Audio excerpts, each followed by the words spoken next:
yassir amri wahlul 'uqdatam min lisani yafqahul qawli. Rabbi zidna ilma warzuqna fahma wa amalan sholihan birahmatika ya arhamar rahimin.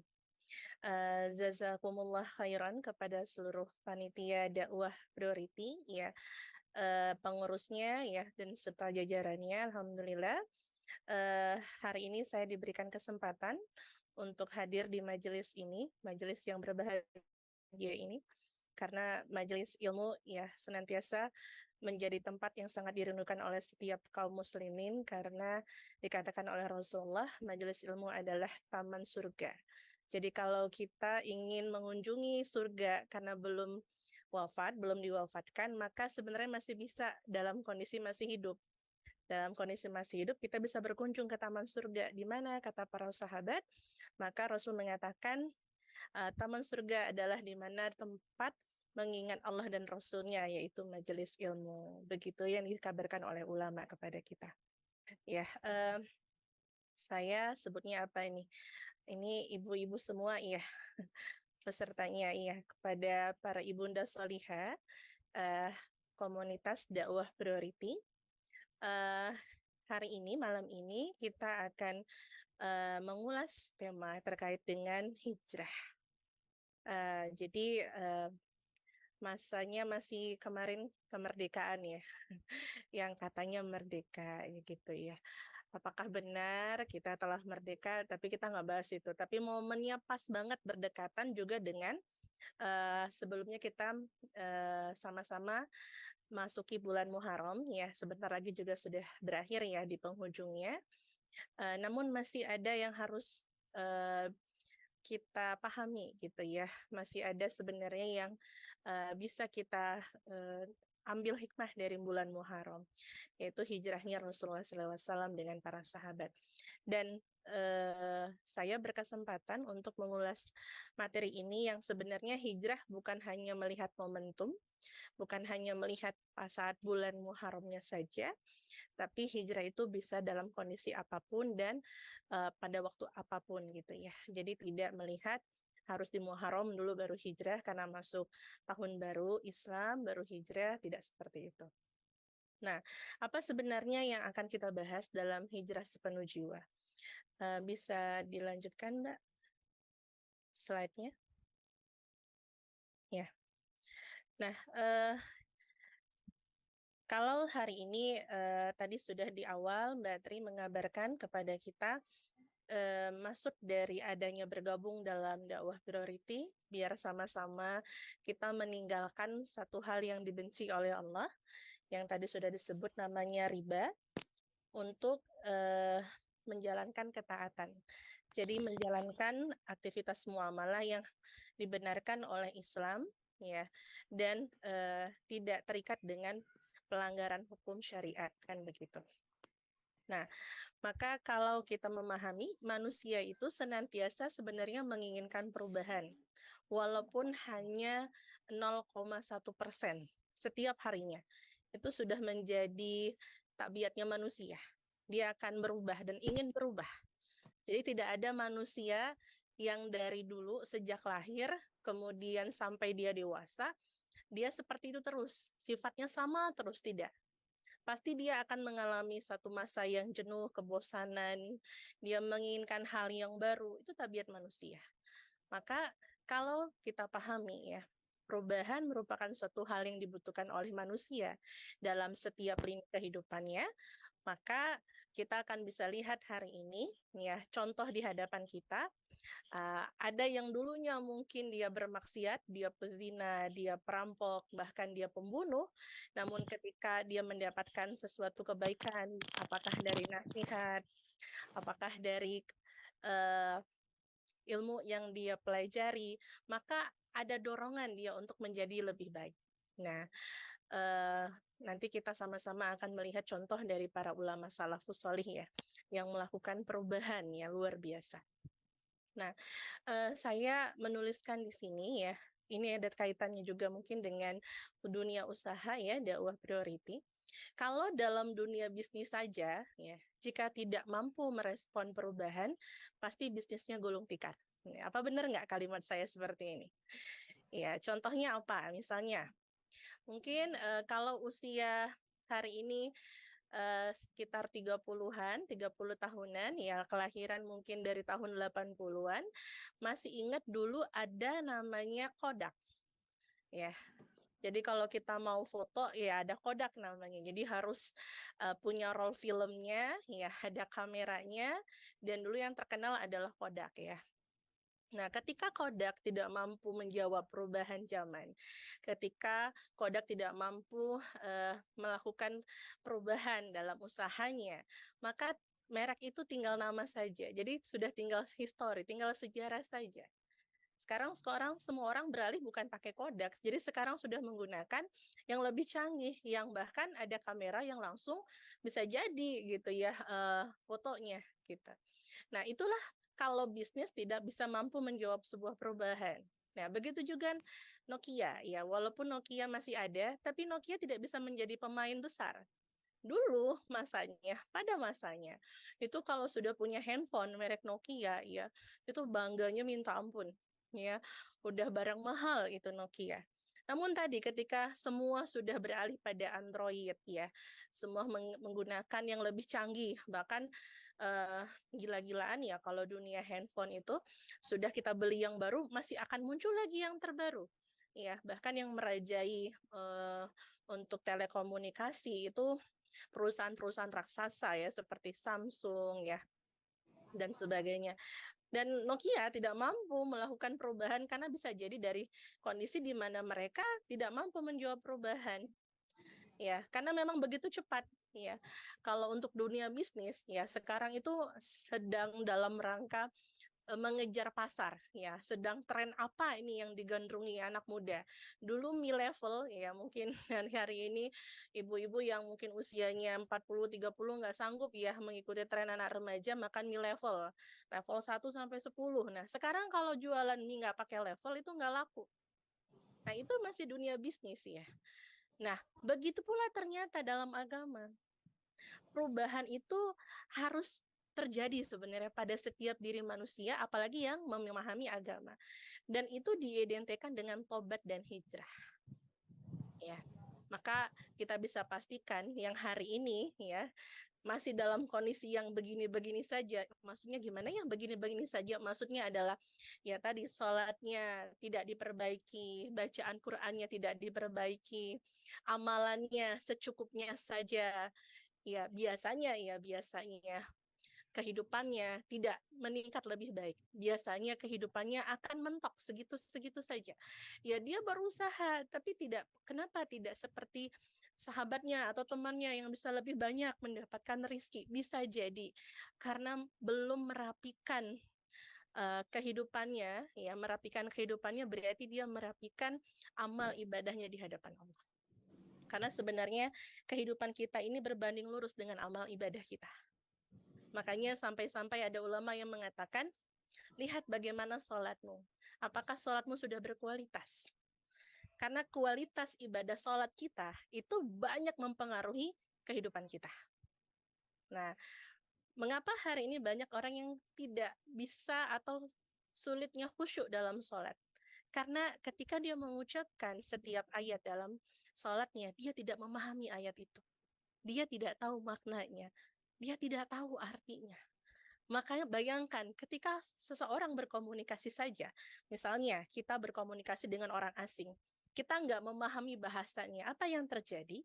Kita akan kesulitan untuk memastikan apa maksud dari orang yang sedang kita ajak bicara. Bahkan bisa jadi dia juga nggak mengerti apa yang kita inginkan. Begitulah kita kalau sedang berkomunikasi pada Allah lewat ibadah. Ya, saya contohkan sholat. Bayangkan kita nggak memahami setiap setiap ayat, setiap setiap rukun-rukunnya yang kita kerjakan, kita nggak memahaminya, kita nggak mengetahuinya, nggak tahu maknanya. Makanya sholat itu bisa jadi hanya sebagai rutinitas. Bahkan mempertanyakan lagi, ya Allah, kenapa sholatku sudah rajin 5 waktu, tapi kenapa kehidupanku begini-begini saja, gitu. Karena dia tidak mau melakukan perubahan. Makanya senantiasa manusia itu tabiatnya adalah melakukan perubahan. Itu sudah menjadi sunatullahnya sebagai seorang manusia. Ya, slide selanjutnya, Mbak. Lalu berikutnya, hijrah itu merupakan bagian dari proses kedewasaan kita sebagai manusia. Maka, eee, yang ini kerap kali ya yang kita dengar ya di tengah-tengah masyarakat ya, harusnya makin tua makin bijaksana, begitu ya? Harusnya makin tua itu makin banyak amalnya, harusnya semakin tua itu makin terdepan dalam memberikan contoh terbaik bagi orang-orang di belakangnya. Harusnya makin tua itu makin berisi ilmunya ya, bukan berisi uangnya saja, tapi berisi ilmunya. Nah, makanya dikatakan hijrah itu merupakan bagian dari proses kedewasaan kita sebagai manusia. Jadi dewasa itu benar, itu adalah pilihan. Maka banyak kan hari ini sudah usianya, maaf ya, sudah uzur, tapi kembali semakin anak-anak memang, atau usianya sudah cukup matang ya, misalnya parubaya, anak sudah gede-gede, sudah besar-besar, tapi kok sikapnya masih kekanak-kanakan gitu. Bahkan menyikapi masalah tuh kayak anak SD gitu. Sampai merajuk berhari-hari gitu ya, SKT-an ya kalau orang Medan bilang ya. Tapi pagi-pagi musuhan, sore-sore minta kawan, nggak kayak gitu ini. Pagi-paginya musuhan, terus nggak mau minta kawan lagi. Langsung musuhan terus gitu ya sampai waktu yang cukup lama. Nah, padahal kalau dia seorang yang berproses menjadi yang dewasa, dia akan menerima sesuatu yang baik untuk dia ambil dan meninggalkan sesuatu yang buruk untuk tidak akan dia kerjakan lagi. Itu yang orang yang dewasa seperti itu. Jadi kalau kita lihat perubahan pada anak-anak kita, misalnya ketika kita beri nasihat, maka dia mau mengikuti nasihat kebaikan yang kita sampaikan. Dia akan meninggalkan sebuah keburukan yang selama ini mungkin memang dia tidak tahu itu adalah keburukan untuk dia tinggalkan. Nah, itu kan tandanya proses anak kita sedang, wah, dia sedang belajar untuk menjadi dewasa ya. Sekarang kan kita seperti itu memahaminya. Nah, tentu, bagi kita semua sebagai manusia pernah ya melakukan kesalahan, kemaksiatan, melanggar aturan-aturan Allah Ta'ala. Karena tidak ada manusia yang baik-baik saja, yang selalu hidupnya sepanjang hidupnya tuh hanya kebaikan saja yang dia lakukan, tidak ada. Itu dikatakan ulama, bukan saya mengatakan. Karena ulama mengatakan setiap manusia pada posisi ya, pada masa tertentu dia akan mengalami kemunduran, dia akan mengalami itu namanya dikatakan keimanan kita itu bukan keimanan yang statis tapi dinamis keimanan kita. Makanya ada di mana masa kondisi iman kita itu turun. Nah, ada di mana masa iman kita itu akan bisa naik. Terus ulama mengatakan lagi, gimana caranya supaya iman kita tuh tetap stabil, ya minimal stabil atau maksimalnya bisa terus naik dinamisnya makan menjadi baik iman kita, menjadi kuat gitu. Maka solusinya, dikatakan ulama, mereka harus diingatkan dengan hukum-hukum Allah, senantiasa mendapatkan nasihat dari Allah dan Rasul-Nya, dan mau menjalankan nasihat yang diingatkan dari Allah dan Rasul-Nya. Itu kuncinya kalau mau kondisi keimanannya dalam kondisi yang aman. Nah, maka dia butuh circle, dia butuh butuh apa? Butuh komunitas, dia butuh jemaah. Dia nggak bisa sendiri. Karena yang sendiri itu biasanya akan mudah untuk diganggu, ya diganggu untuk melakukan kemaksiatan. Nah, selanjutnya,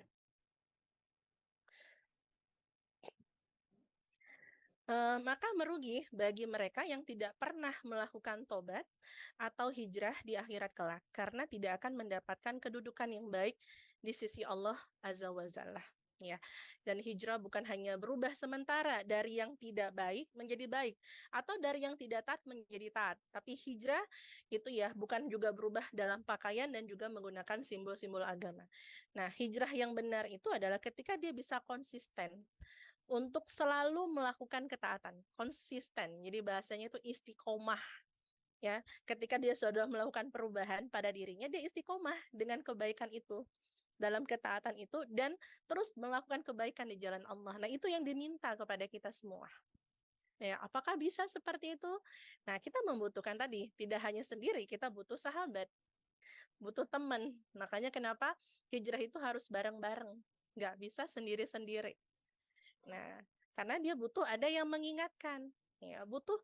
Jadi dalam ketaatan kepada Allah itu butuh ada yang menguatkan. Yaitulah teman. Sebagaimana Rasulullah ini bersamai oleh para sahabat. Bagaimana sahabat yang mendapatkan kesempatan untuk bersama dengan Rasulullah. Nah, jadi kalau seandainya ada hal yang tidak patut dilakukan oleh Rasul, maka sahabat mengingatkan.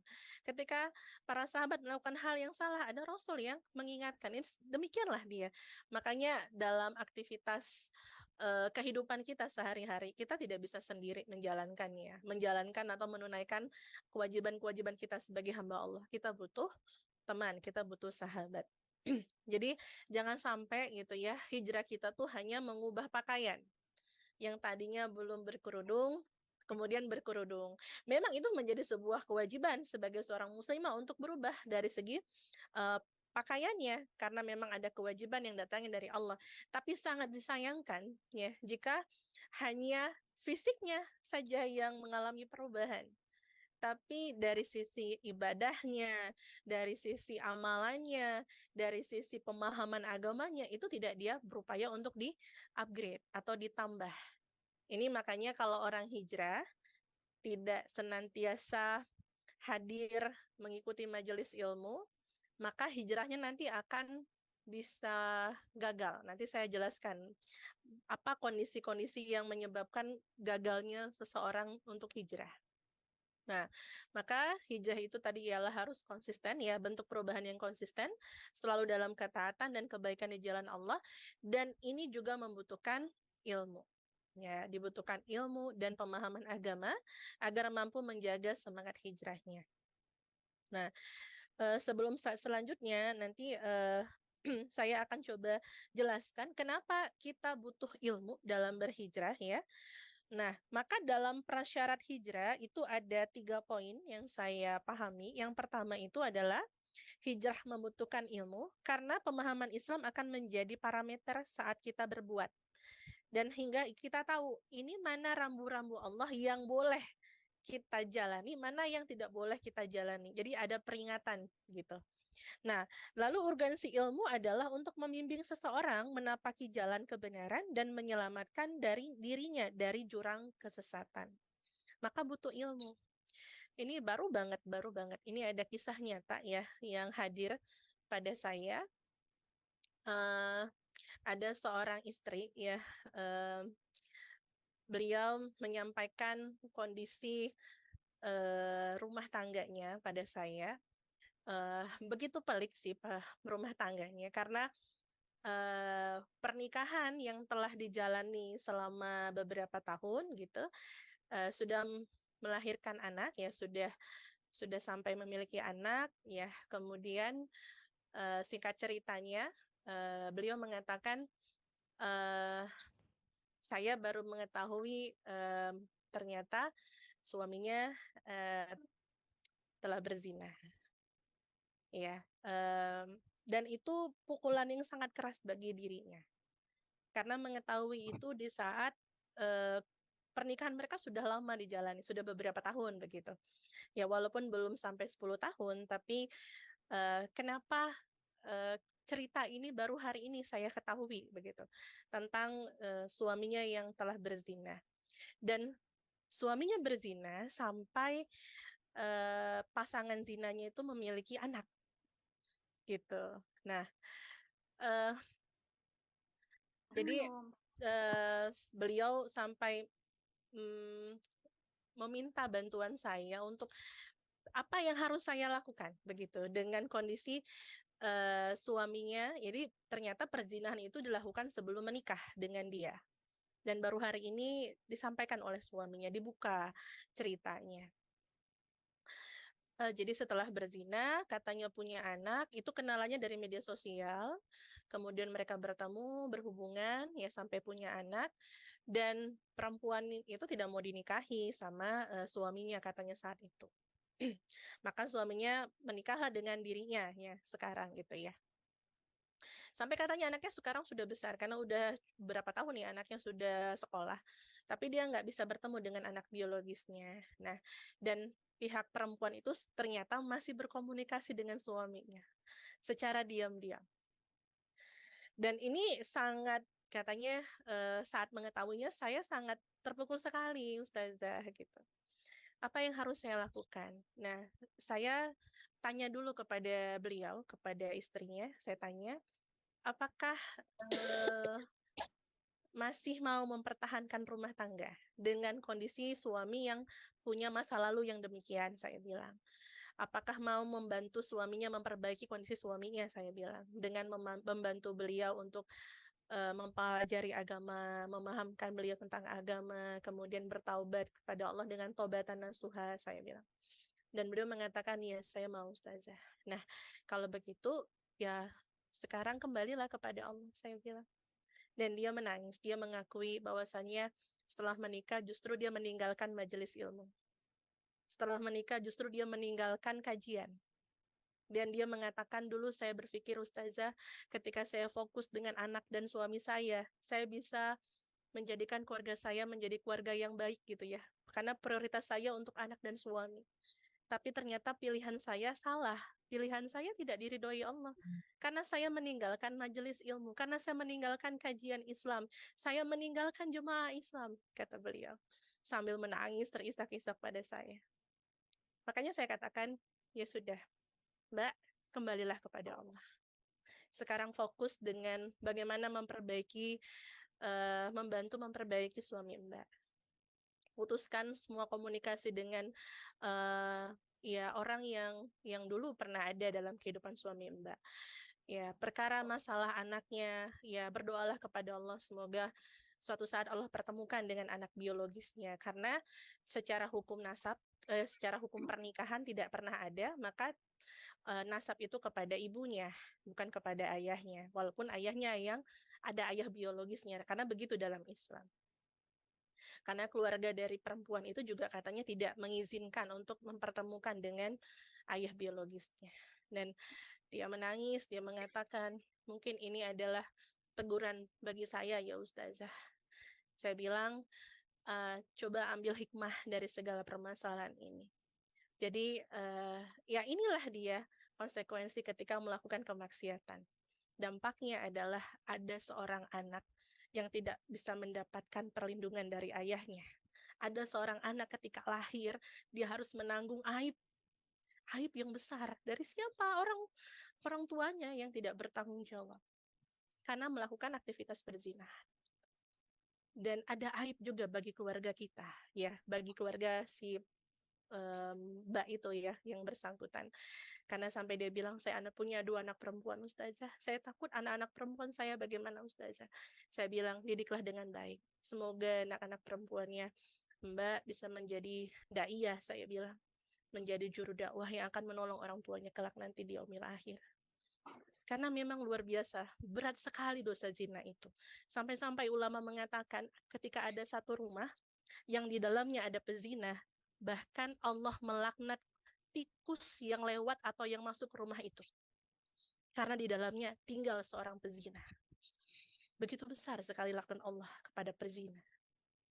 Maka ketika saya mendapatkan satu fakta lagi, betapa masih banyak hari ini yang orang-orang ya, kaum muslimin ya, notabene luar biasa ya, kemaksiatannya yang saya tuh tidak habis pikir gitu. Begitu luar biasa pengaruh sistem hari ini ya, sistem yang tidak lagi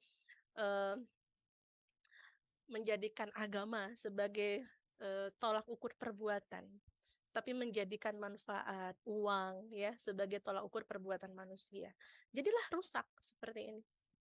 Ini kan sungguh sangat luar biasa ya, makanya saya bilang, Mbak, kembalilah untuk mengkaji Islam. Beliau bilang malu katanya. Saya bilang kalau malu itu rasa yang datang dari setan, jangan diikuti. Kembalilah kepada jemaah Islam. Nggak apa-apa, kembali saja.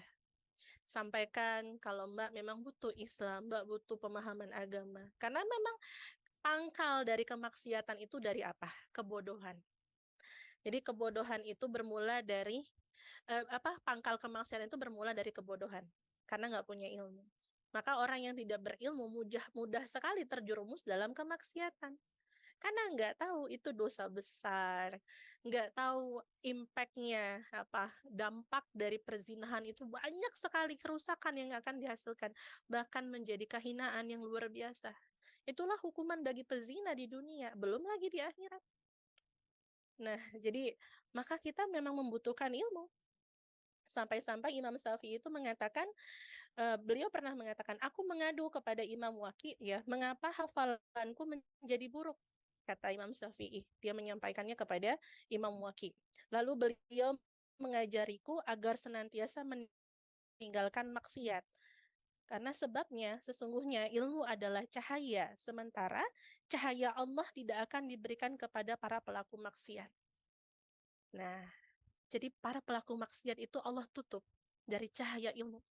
Bayangkan, makanya banyak di luar sana orang yang berat melangkah ke majelis ilmu. Karena masih banyak bisa jadi kemaksiatan yang mereka lakukan.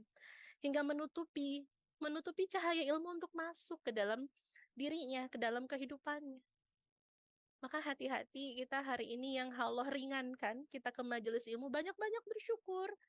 Ya, kemungkinan Allah membantu kita ya untuk ya tadi mengampuni segala dosa-dosa kita, maka Allah mudahkan jalan kita untuk bisa berada dalam majelis ilmu. Coba bayangkan hari ini, malam ini ya, banyak kan kaum muslimin dengan segala aktivitasnya, tapi masih ada ya yang mau meluangkan waktu untuk mendengar kajian. Itu kan salah satu kesempatan dan nikmat dari Allah kepada kita. Kata Imam Hasan al-Basri, nikmat yang paling besar itu adalah ketika Allah memberikan kita nikmat dalam keimanan, menikmati segala amal ibadah kita.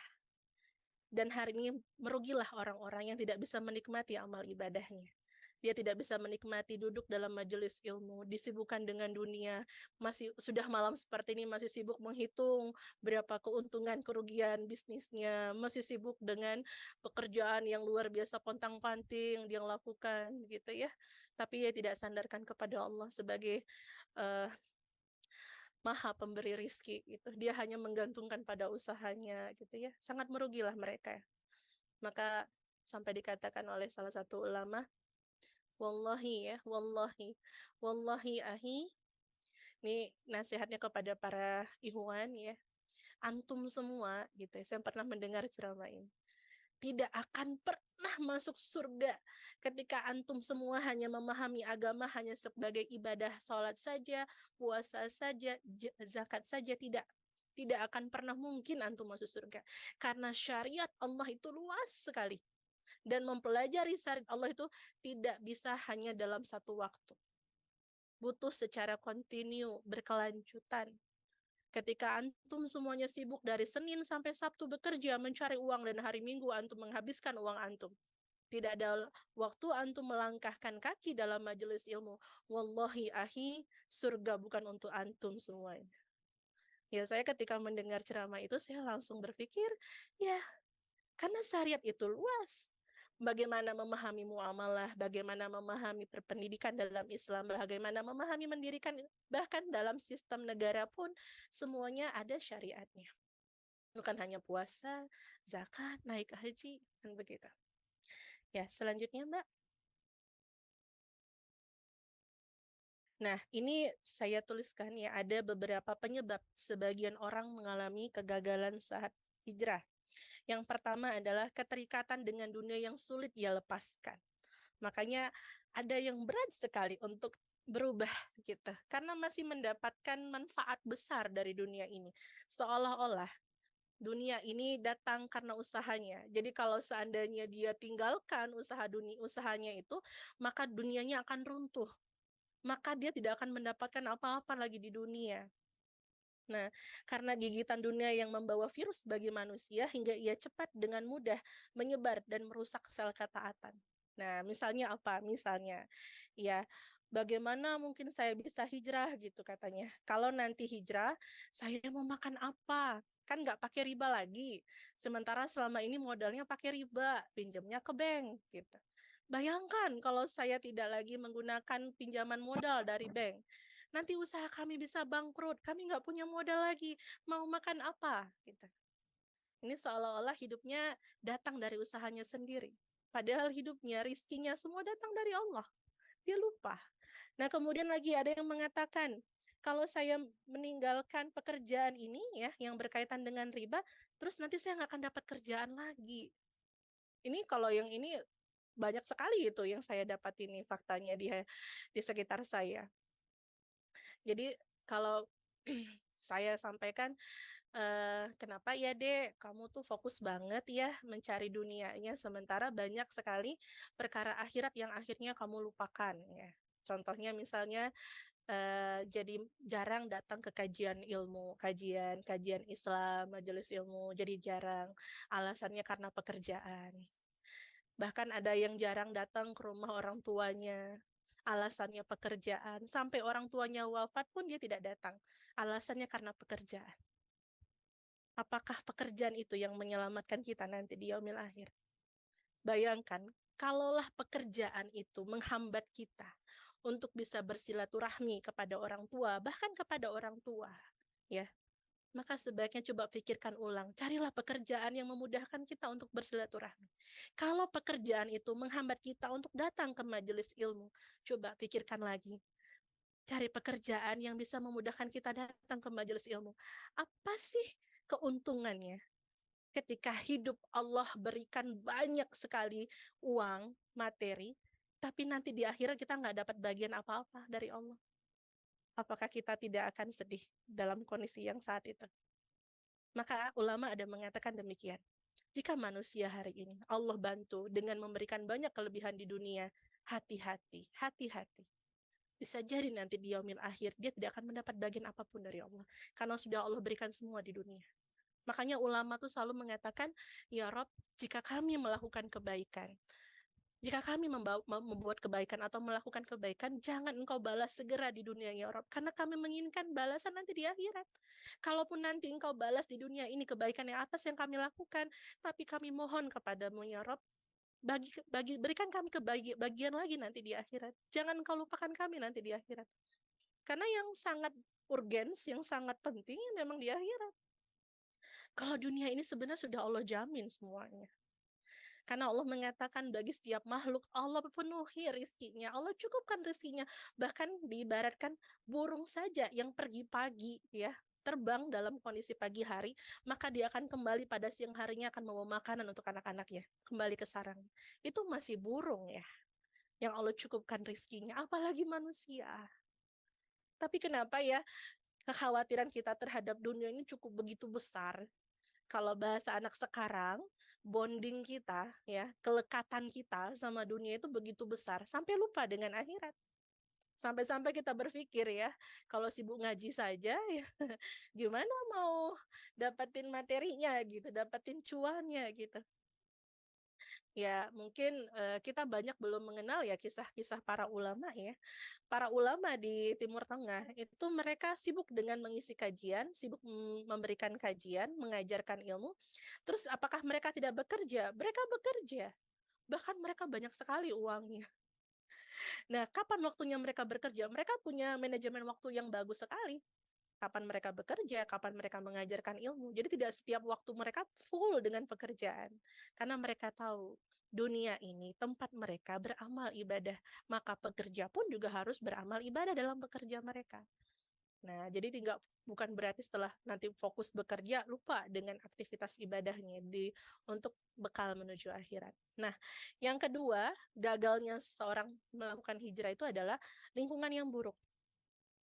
Apalagi kita dalam kondisi sistem yang mensuasanakan kita ya, dengan gemerlapnya dunia ya, dengan banyaknya fasilitas, gaya hidup yang hedonis, liberalistis ya, gaya hidup konsumtif. Nah, saya sempat lucu tuh dengar ada podcast ya di YouTube. Jadi ada seorang pengusaha yang tertipu 5 miliar sama seorang motivator. Saya tuh ketika mendengar podcastnya saya tertawa gitu. Kenapa? Tadi pikiran dia tuh uang, uang, uang. Sampai dia lupa ternyata dia hanya membuat kerjasama, hanya selembar kertas yang tidak resmi ya, tanpa materai, yang isinya juga sangat lucu katanya akad kontraknya. Padahal itu adalah akad kontrak dengan biaya 5 miliar gitu. Dia menyerahkan uang 5 miliar. Tapi tadi karena kebodohannya.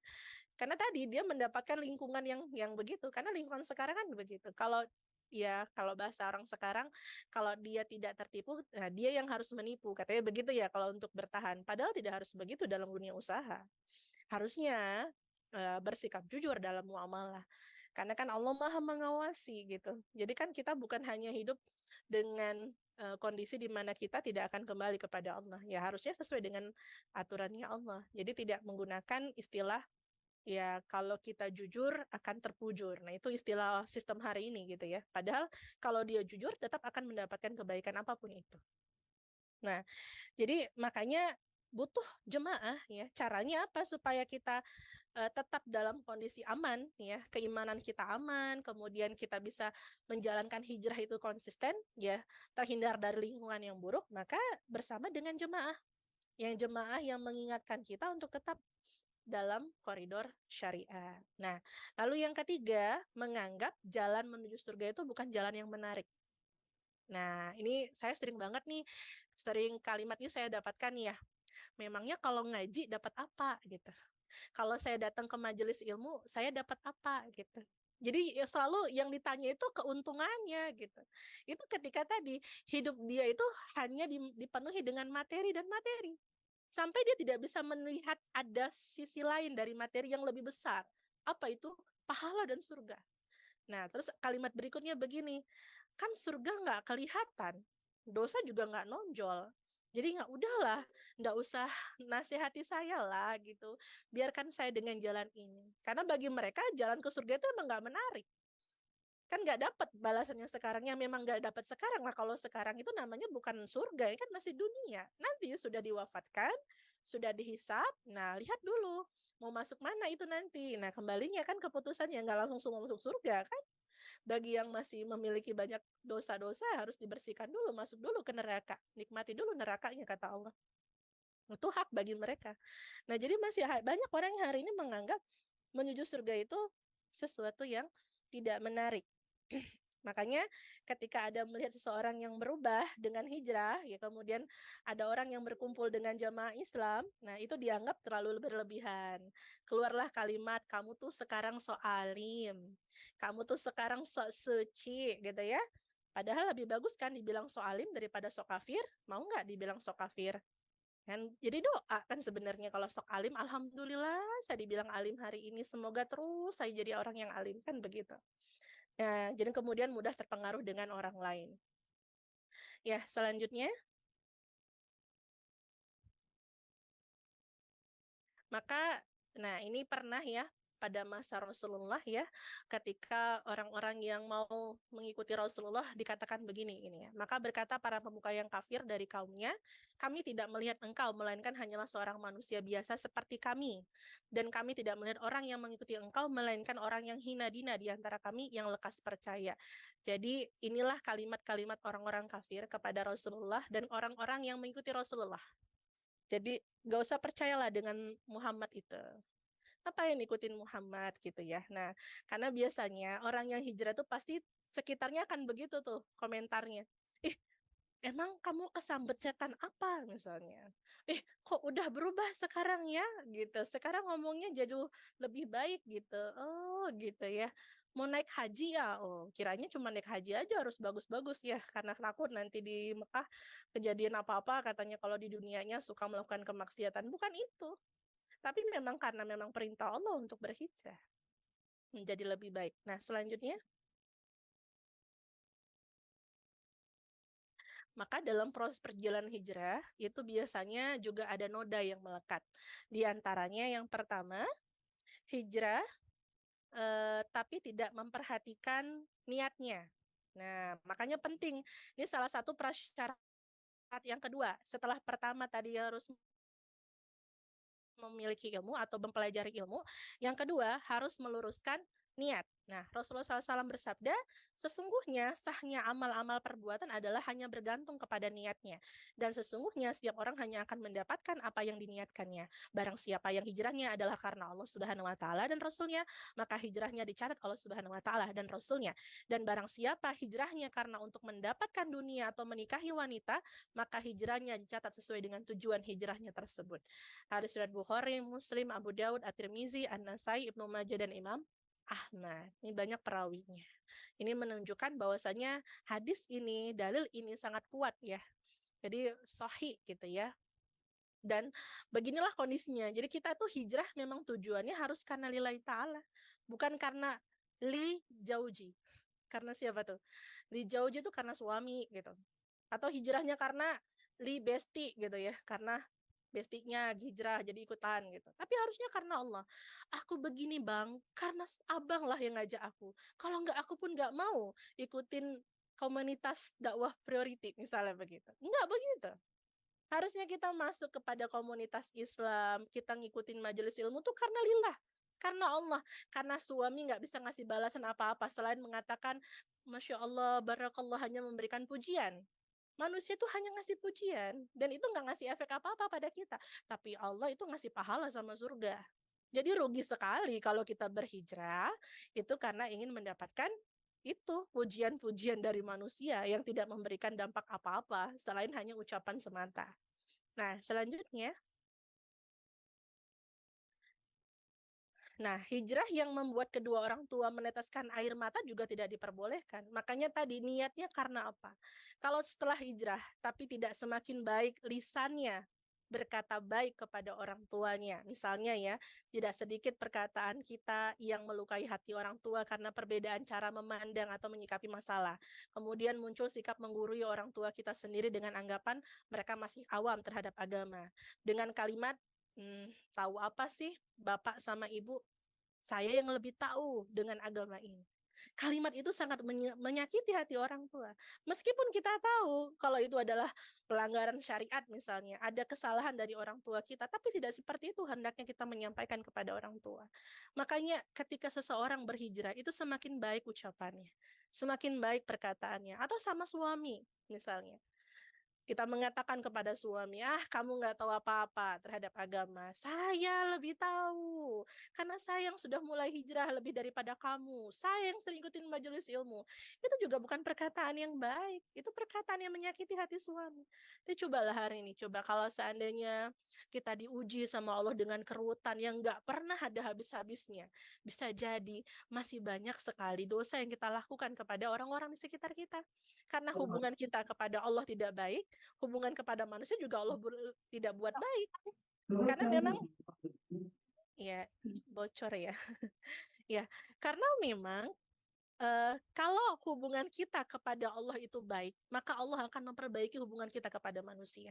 Coba hari ini pikirkan, apakah kondisi rumah tangga kita begini-begini aja, maksudnya tidak dalam kondisi lebih baik, selalu ada masalah, masalah tuh nggak pernah ada henti-hentinya dalam rumah tangga. Nah, bisa jadi kita belum hijrah, kita belum memperbaiki rumah tangga kita menuju kepada syariatnya Allah. Bagaimana Rasulullah menjalankan rumah tangga. Kita belum mungkin mencontoh bagaimana rumah tangga Rasulullah dan para sahabat. Karena ujian rumah tangga para nabi juga tidak sedikit ya dan sangat pelik gitu. Kalau kita mau melihat sejarah, bagaimana seorang Nabi Nuh punya istri kan yang luar biasa kan, durhaka gitu ya. Istri yang tidak mau mendengar perkataan suaminya sampai Allah memberikan azab kepada keluarganya Nabi Nuh. Kemudian keluarga Nabi Hud dan sebagainya. Jadi sebenarnya banyak ujian-ujian yang hari ini menjadi pelajaran untuk kita, tidak mengulang kembali. Makanya mengapa pentingnya untuk memperbaiki hubungan kita kepada Allah dengan tobat dan hijrah.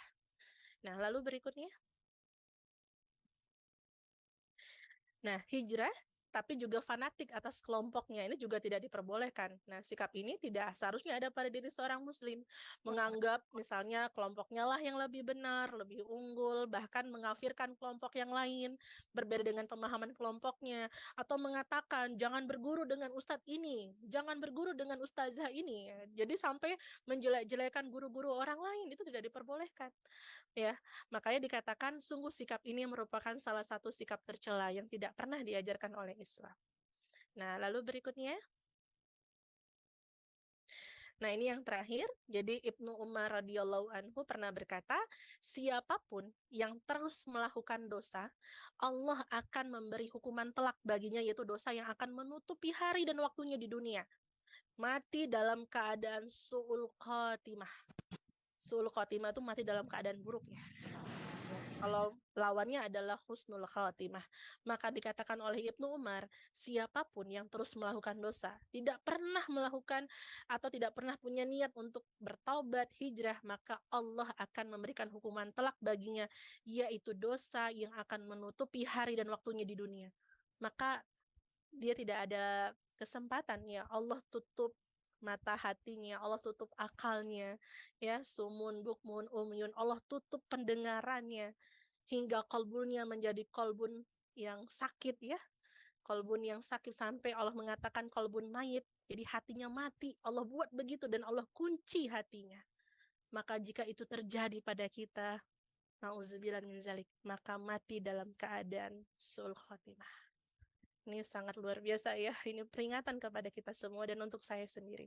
Maka sebelum masa itu tiba, masih ada nyawa dalam tubuh kita, masih menyatu dengan raga. Masih Allah berikan nafas, masih Allah berikan kesehatan untuk bisa duduk tegak, berdiri, bahkan bisa ada dalam forum ini. Maka bertobat dan berhijrahlah. Dan berhijrahnya itu harus dengan sepenuh jiwa.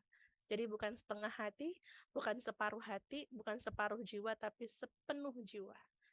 Aku ingin memperbaiki kondisiku karena Allah dan meninggalkan semua kemaksiatan yang pernah aku lakukan.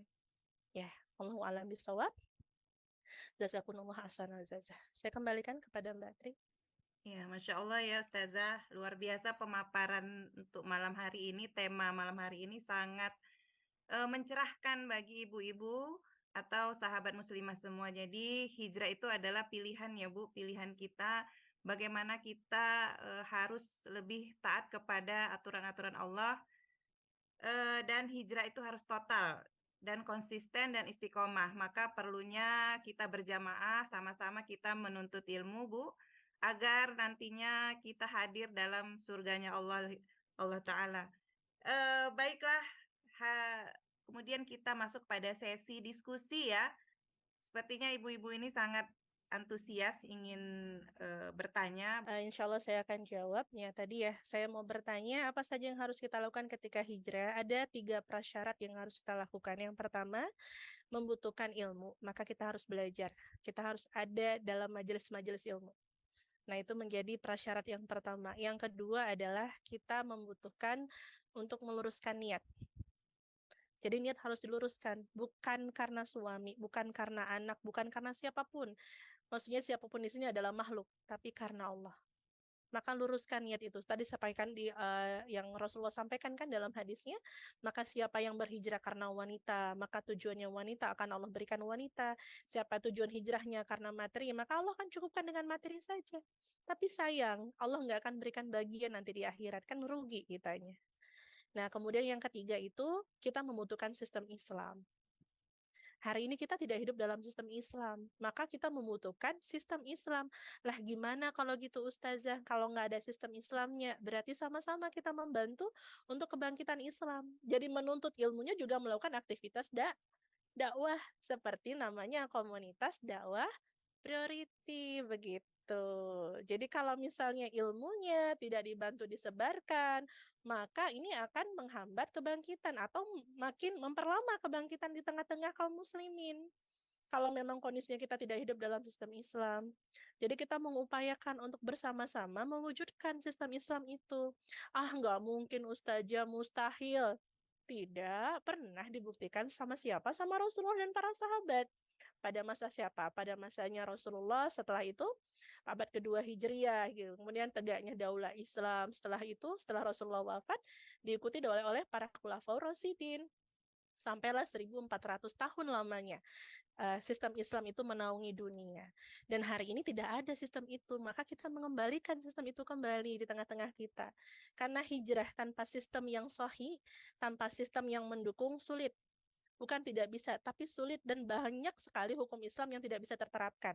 Contoh nih, misalnya nih, dakwah priority fokus dengan bagaimana kita meninggalkan muamalah dengan riba. Nah, hari ini semua aktivitas muamalah pasti nih ya, kalau sekarang ya, itu disodori dengan aktivitas riba. Pasti.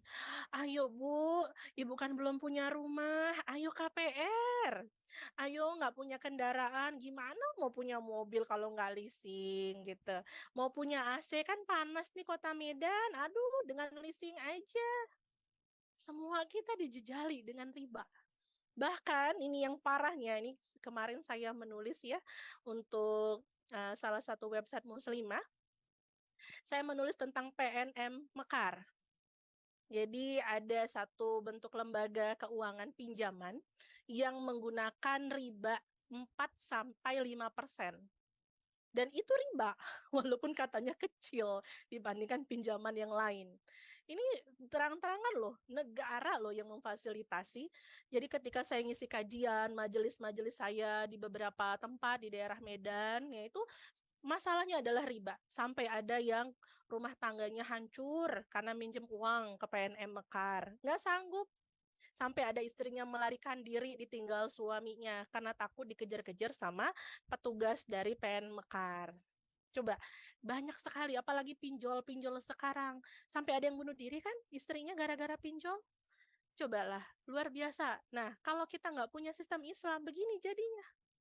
Kita mau menjalankan syariat itu sangat susah sekali, sangat susah. Ya harusnya itu diwadahi oleh negara, tapi nggak ada. Nah, itu jadi prasyarat yang ketiga. Yang pertama berarti harus membutuhkan ilmu, ada dalam majelis ilmu, berarti butuh jemaah kan? Adanya teman yang akan mengingatkan kita senantiasa untuk hadir ke majelis ilmu, terus taat. Nih, makanya temennya harus milih sekarang. Jadi kalau bilang dulu ya sama anak-anak gini, kamu kalau berteman nggak boleh pilih-pilih. Nah, itu salah kalimatnya. Karena kata ulama, teman itu cerminan diri kita. Jadi kalau bestinya itu orangnya justru buruk, ya punya akhlak tercela, maka kita akan tertular dari besti yang begitu. Contohnya apa? Contohnya Rasulullah punya paman. Paman Rasulullah siapa namanya ibu-ibu? Abdul Muthalib. Abdul Muthalib. Nah, paman Rasulullah ketika wafat mengucapkan syahadat tidak? Tidak. Tidak. Dan itu Rasulullah sangat sedih sekali. Sampai Rasulullah tuh minta syafaat itu kepada Allah. Secara istimewa loh. Rasul meminta kepada Allah untuk memberikan syafaat kepada pamannya. Tapi apa kata Allah? Allah turunkan surah yang Allah kabarkan. Maka sesungguhnya akulah yang menghendaki orang-orang yang aku berikan petunjuk, kata Allah. Itu pukulan telak kepada Rasulullah. Kalimat itu dari Allah. Karena apa? Karena pamannya Rasul lebih mendengarkan kata bestinya. Siapa bestinya? Pamannya Rasul. Abu Jahal, Abu Lahab. Apa katanya saat sakratul maut itu menjelang meninggalnya pamannya Rasulullah, Abu Jahal sama Abu Lahab bilang begini, wahai Abdul Muthalib, tidakkah kamu ingat agama nenek moyangmu? Janganlah kamu sampai ke ajarannya Muhammad. Janganlah mengikuti ajaran Muhammad. Dan itu terngiang-ngiang di kepalanya pamannya Rasulullah untuk tidak mengkhianati ajaran nenek moyang, kata bestinya. Begitu. Nah, apa yang terjadi? Ya, akhirnya Rasulullah sangat sedih sekali ya dengan wafatnya pamannya tanpa mengucapkan syahadat. Dan itulah ketika orang yang paling kita cintai hari ini, Ibu, ya kalau kita punya suami, punya anak-anak gitu, ya ketika tidak mau menerima pemahaman agama Islam tuh kita pasti akan sedih sekali karena keluarga kita yang paling dekat gitu. Rasul tahu ketika pamannya tidak bersyahadat, dia tidak akan menemukan lagi pamannya nanti di surga. Coba bayangkan jika itu adalah orang-orang terdekat yang paling kita cintai. Sebelum wafat masih dalam kemaksiatan, masih dalam aktivitas riba, masih dalam aktivitas berzina misalnya, na'udzubillah min dzalik. Kita nggak menginginkan itu. Tapi mati dalam kondisi melakukan kemaksiatan, berat bagi kita untuk berjumpa nanti di surga. Kan ada ya, di mana kata ulama, ada di mana keluarga yang Allah satukan di dunia, tapi Allah pisahkan nanti di akhirat. Wih, sedih sekali. Makanya sebenarnya perpisahan yang paling menyedihkan itu bukan di dunia. Yang paling menyedihkan itu adalah perpisahan di akhirat. Nggak akan ketemu lagi selamanya. Kenapa? Karena yang satu di surga, satu di neraka. Nah, jadi kita berharap hijrahnya kita bisa bareng-bareng sama keluarga. Sama-sama mengingatkan ya suami, anak-anak kita, dan diri kita sendiri harus terus diingatkan untuk terus berada dalam ketaatan. Maka tadi yang empat syarat berikutnya, Ya, ada 3, ada membutuhkan ilmu, berada dalam jamaah, kemudian meluruskan niat, dan kita harus ada dalam sistem Islam. Nah, yang ketiga ini yang sedang dalam proses kita kan, bersama-sama untuk mendakwahkan Islam ke tengah-tengah masyarakat, ke sekitar kita. Wallahu a'lam bishawab. Nah, lalu berikutnya, tadi Iya, yang Ustazah, sebelumnya, ini sebenarnya ada banyak ini Ustazah, tapi kita apa ya, namanya, ada dibatasi ya. yang sama, Mm-mm. pertanyaannya kita satukan saja ya Ustazah. Ya, tadi saya belum jawab ini yang kedua. Ya, yang kedua ini, Apa tadi ya? mengenai doa ulama tadi tentang balasan amal. Oh Kadang ya, kadang ap- merasa takut terkait ya. niat sering berubah-ubah dan dapat emang tapi tersadar gitu. Jadi tanda kalau amal dibayar kontan di dunia apa Ustazah? Ya, jadi ada 2 perkara yang bakal dibayar kontan di dunia sama Allah. Di dunia dan di akhirat. Yang pertama itu kata ulama adalah ketika dia berbuat baik kepada orang tuanya. Itu akan dibayar kontan di dunia sama Allah. Dan ketika dia berbuat buruk kepada kedua orang tuanya, itu juga dibayar kontan sama Allah di dunia dan akhirat. Karena Allah akan menyegerakan balasan bagi mereka yang berbuat kebaikan kepada kedua orang tuanya, dan Allah akan memberikan atau menyegerakan balasan yang buruk kepada mereka yang berlaku buruk kepada kedua orang tuanya, baik di dunia maupun di akhirat. Itu dia.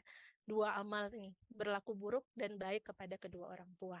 Itu langsung dibayar kontan sama Allah di dunia. Hati-hati ya, kita hari ini yang masih punya orang tua. Saya sudah tidak punya orang tua lagi.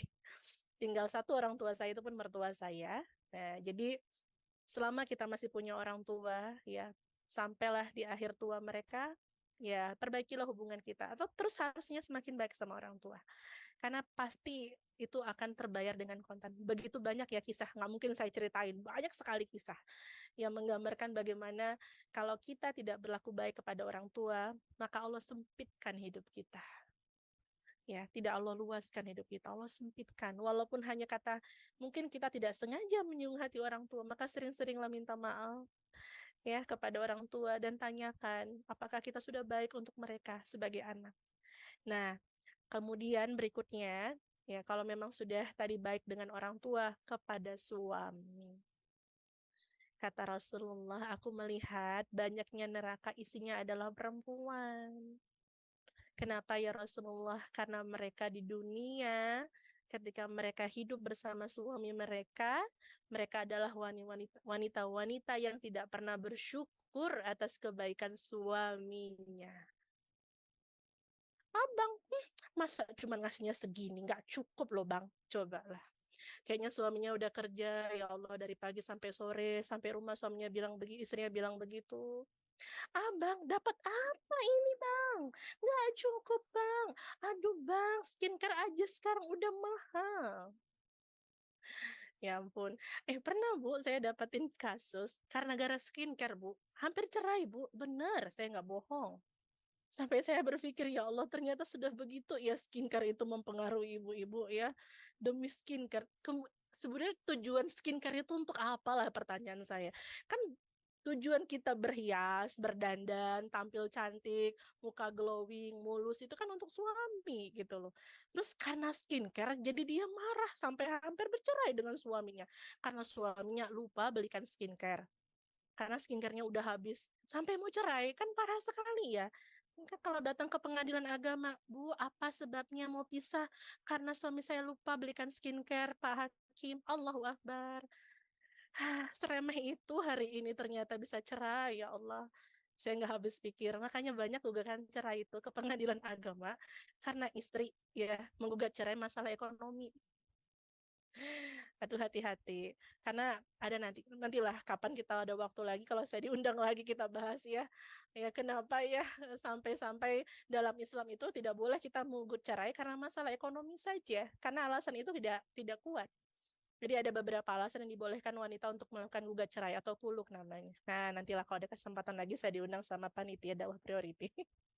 Waktunya terbatas. Ya, silahkan Mbak. Seterusnya apa Ya, ini? satu lagi nih Ustazah ya, berhubung waktunya sudah mau, 9:30 malam ini Iya, ya. iya, Ya sudah kita pilih malam. saja Ustazah. Iya, Bagaimana iya. jika ada tunggu nih, ini dari Ibu Iris. Nah, Ibu Iris Primula ini, beliau mengatakan, Ustazah, ya di awal bahwa manusia memang ada fase turun keimanan dan fase naik keimanan. Bagaimana apakah hubungannya dengan takdir yang sudah digariskan Allah apabila seseorang mengalami fase turun keimanan seperti kemaksiatan, lalu bagaimana apabila seseorang memang ditakdirkan untuk mengalami kemaksiatan dan lain-lain. Mohon penjelasannya Ustazah. Ya, panjang pertanyaannya ya. Jawaban saya singkat. Semuanya itu memang sudah Allah tuliskan dalam Lauhul Mahfuz ya. Ya, kalau ulama itu meriwayatkan atau menafsirkan Lauhul Mahfuz itu ada yang katanya berbentuk pohon ya. Dia kemudian dia pohon-pohon itu tertulis nama-nama dan bagaimana kondisi kehidupan kita di dunia.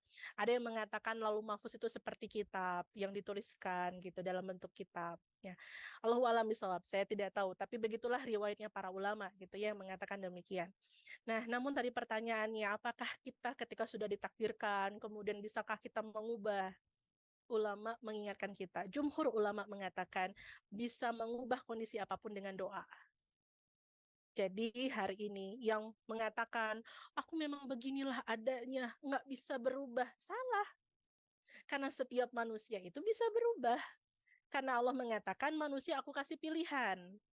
Ada jalan fujur, ada jalan takwa, ada jalan kemaksiatan, ada jalan kemuliaan, tinggal pilih. Kan Allah memberikan manusia akal, maka fungsikan akalnya dengan benar. Hari ini banyak orang yang overthinking kan, yang terus berulang-ulang memikirkan sesuatu yang tidak ada sebenarnya faktanya, tapi overthinking sekali hingga membuat dirinya mengatakan apalah aku tidak bisa berubah, aku ya sudah begini saja, biarkanlah aku dengan kondisi begini. Itu tandanya dia berputus asa dengan rahmat Allah, hukumnya haram. Maka setiap manusia bisa berubah. Ketika Allah berikan kemampuan dia untuk berpikir, maka dia bisa memilih mana jalan yang baik, mana jalan yang buruk. Makanya kalau ada yang mengatakan dia sudah penjudi, dia sudah pendosa sekalipun, nggak mungkin dia bisa mendapatkan surga, salah. Pada masa Rasul ada seorang Gomidiah, ya. Gomidiah itu adalah pezina.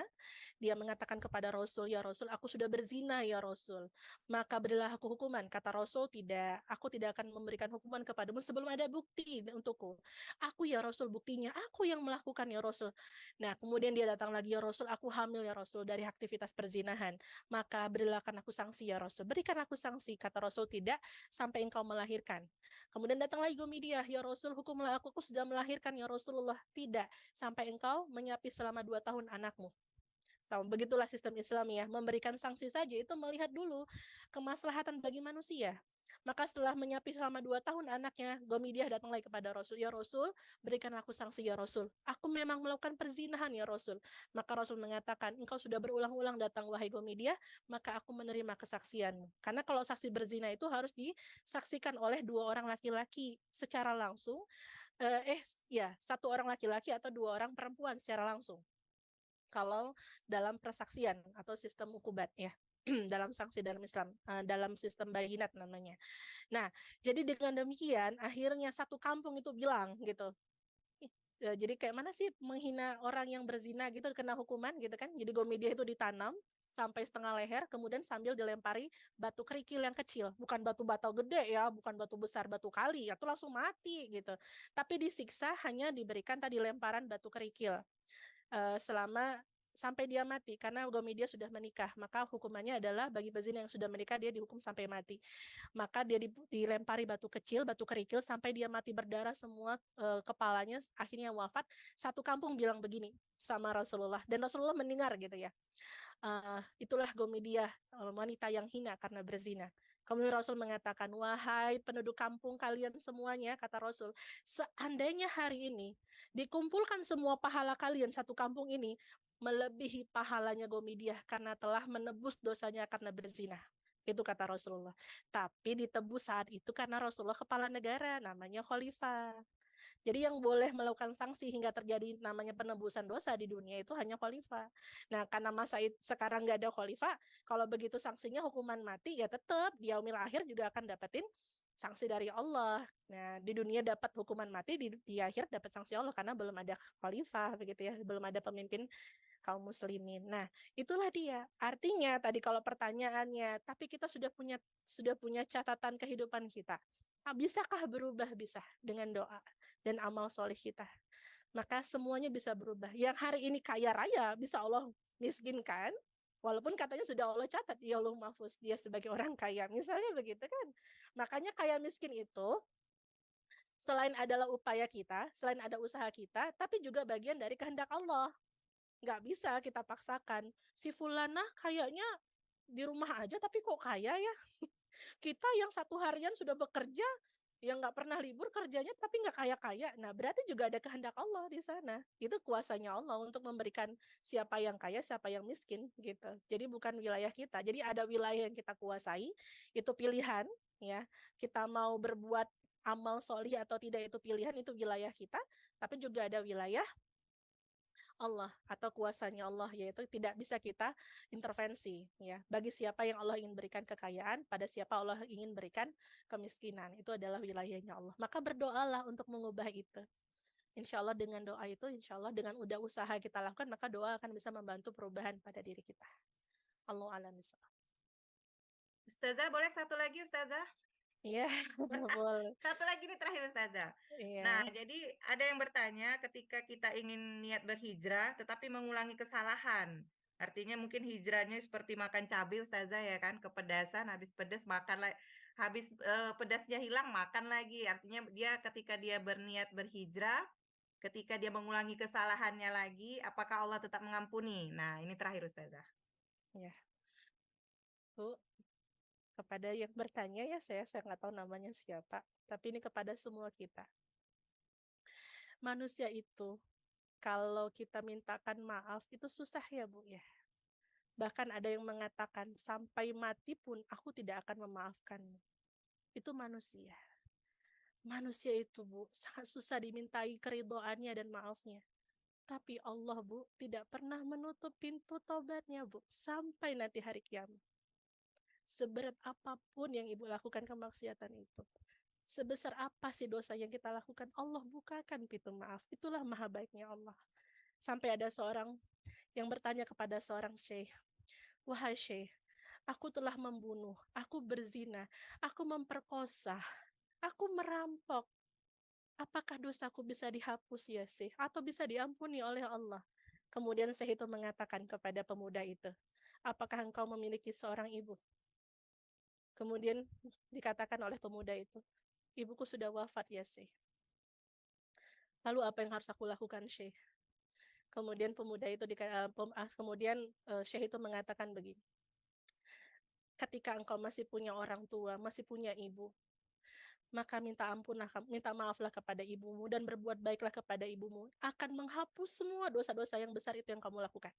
Ketika ibumu memberikan maaf kepada, atau ibumu mengatakan, kau anak yang baik dan berbakti kepadaku, kata ibu. Tapi jika engkau tidak punya lagi orang tua, maka beramal solihlah, bertobatlah dengan tobat yang sebaik-baiknya tobat. Tidak mengulangi kesalahan lagi dan banyak beramal solih. Padahal sebelumnya saya itu langsung diam ketika mengatakan bahwasanya ketika dia mengatakan ibunya sudah meninggal. Karena ulama memahami dosa kita seberat apapun. Jika kita berlaku baik kepada orang tua, birrul walidain dengan baik kepada orang tua, itu yang mampu mengangkat kita untuk bisa menjadi orang yang mendapatkan ampunan dari Allah. Makanya kenapa Bu, dalam Al-Quran itu, Allah mengatakan bertakwalah kepada Allah dan berbuat baiklah kepada kedua orang tuamu. Itu posisinya sama. Jadi sangat berat Bu timbangannya kalau kita berbuat baik kepada orang tua. Maka kemaksiatan apapun, sebesar apapun Allah akan ampuni Bu. Kalau birrul walidain kita, berbuat baik kita kepada orang tua itu luar biasa. Begitulah. Jadi Bu, Allah itu tidak pernah menutup pintu tobatnya sampai hari kiamat. Tapi manusia itu gampang menutup pintu maafnya. Makanya lebih mudah Bu menerima meraih keriduan Allah sebenarnya daripada mendapatkan keriduan manusia. Tapi sekarang justru malah dua-dua susah. Karena dua-dua kita tidak beramal soleh. Jadi gimana ya Allah ridho ya? Gimana ya Allah bisa memaafkan kesalahan-kesalahan kita ya? Jadi cobalah sering-sering gitu ya muhasabah di sepertiga malam di sholat tahajudnya kita. Minta sama Allah untuk dimaafkan segala kesalahan kita. Pasti Allah akan ampunkan Bu. Masya Allah. Saya tuh kalau mengingat maha baiknya Allah, ya justru kita merasa kita sangat kurang ajar sekali gitu ya.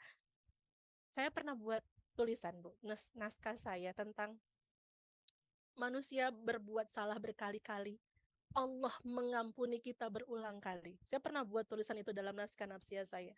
Dan ketika saya menuliskan itu, saya sudah banjir air mata. Karena saya mengutip banyak sekali kaul ulama yang mengatakan Allah itu kalau sudah membukakan maafnya, membukakan pintu taubatnya kepada manusia, maka Allah berikan lagi kebaikan kepada manusia itu. Begitulah Allah tuh. Beda sama kita. Kita kalau punya buat kesalahan sama manusia, kita minta maaf. Terus manusia itu percaya lagi nggak sama kita? Kita memang dimaafkan, tapi setelah itu kita tidak dipercaya lagi sama manusia. Karena mengatakan dia pernah melakukan kesalahan. Tapi Allah tidak. Ketika Allah sudah mengampuni hambanya, Allah iringi lagi ketika dia taubatnya sungguh-sungguh kepada Allah, Allah iringi lagi dengan Allah berikan nikmat, Allah berikan kebaikan. Itu Masya Allah. Itulah Allah, Bu. Tapi seringnya kita menyakiti Allah, Bu. Seringnya kita selalu mengecewakan Allah. Maka hari ini coba sama-sama kita ya azamkan dalam hati kita, dalam diri kita. Insya Allah setelah kajian ini, ya Allah, aku benar-benar ingin bertobat padamu, ya Allah, tidak melakukan kemaksiatan yang sama. Apakah kemaksiatan berkata kasar kepada suami, mengancam anak-anak, berkata kasar kepada anak-anak, memarahi anak-anak dengan luar biasa marahnya. Coba minta maaf kepada suami, minta maaf kepada anak-anak, ya, mohon ampun kepada Allah. Semoga Allah merapikan kembali kehidupan kita yang ruwet. Allah akan memperbaiki lagi kualitas kehidupan kita nanti dan akan semakin lebih baik kehidupan kita dari hari ini. Allahu a'lam bishawab. Alhamdulillah, syukran jazakillah khair kepada Ustazah. Baik ibu-ibu, yang hijrahnya masih setengah-setengah, mari kita niatkan dengan niat yang ikhlas dan full ya.